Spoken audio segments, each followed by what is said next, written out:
টিউশনের শিক্ষকের অনুপ্রেরণায় এক অনন্য শিল্প প্রতিভার বিকাশ ঘটাচ্ছে পশ্চিম মেদিনীপুরের দাঁতন ২ ব্লকের বামনদা এলাকার মাধ্যমিক পরীক্ষার্থী অহংজিৎ ঘোষ। পেন নাইফ ও বিভিন্ন গাছের পাতা দিয়ে সূক্ষ্ম কারুকাজ করে সে ফুটিয়ে তুলেছে মনীষীদের প্রতিকৃতি ও নানান সৃজনশীল শিল্পকর্ম। স্বামী বিবেকানন্দ, ঈশ্বরচন্দ্র বিদ্যাসাগর, অ্যালবার্ট আইনস্টাইন থেকে এপিজে আব্দুল কালাম বিভিন্ন মহান ব্যক্তিত্বের প্রতিকৃতি সে তৈরি করেছে শুধুমাত্র পাতা কেটে।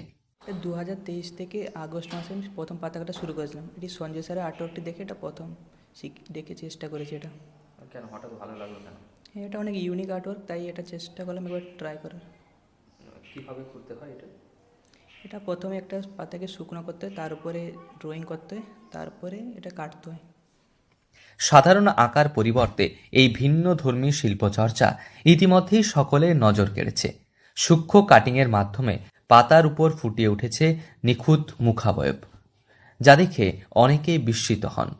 অহংজিতের এই শিল্পচর্চার পিছনে বড় ভূমিকা রয়েছে তার গৃহশিক্ষক সঞ্জয় পয়রার।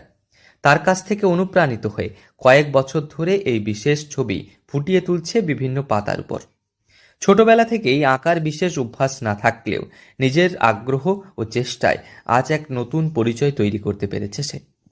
পড়াশোনার ফাঁকে সময় পেলে পাতা ও পেন নাইফ নিয়ে বসে পড়ে অহংজিৎ। অনেক সময় রাত জেগে চলে তার এই শিল্প সাধনা। ইতিমধ্যেই তার বিভিন্ন ধরনের প্রতিকৃতি বাড়ির দেওয়ালে সাজিয়ে তুলেছে। শুধু নিজের জন্য নয়, অন্যদের অনুরোধেও সে তৈরি করে দিচ্ছে একাধিক শিল্পকর্ম। এটা আমি প্রথম যখন বানিয়েছিলাম বিরাট কোহলির প্রথম শুরু করেছিলাম, তারপরে ধোনির বানিয়েছি, সুশান্ত সিং রাজপুতের বানিয়েছি, স্বামী বিবেকানন্দের বানিয়েছি, এরকম অনেক কিছু বানিয়েছি। কখন করো এটা? এটা আমি বেশিরভাগ রাত্রে কাটি পড়ার পরে। পড়ার পাশাপাশি এটা কতটা করতে পারো? প্রতিদিন তো করতে পারি না, সপ্তাহে 1-2 দিন মতো কাটি এটা। এতে নিজের পড়ার কোনো ক্ষতি হয় না না, এটা পড়ার কোনো ক্ষতি নেই, অফ টাইমে কাটি এটি। অনেক তো আর্টওয়ার্ক ছিল, এটা হঠাৎই কেন শুরু করলে? এটা অনেকটা ইউনিক লেগেছে আর আমাকে ভালো লেগেছে এটা, তাই এটা করে। ছবি আঁকা শিখতে না, মাধ্যমিক পরীক্ষার সময় কয়েকটা মাস এই শিল্পচর্চা বন্ধ থাকলেও পরীক্ষার চাপ কাটতেই আবারও নতুন উদ্যমে ফিরেছে সে। তার এই নিষ্ঠা ও সৃজনশীলতা এলাকার মানুষজনকে মুগ্ধ করেছে। অহংজিতের এই অনন্য প্রতিভাকে সাধুবাদ জানিয়েছেন শিক্ষক থেকে শুরু করে স্থানীয় বাসিন্দারা।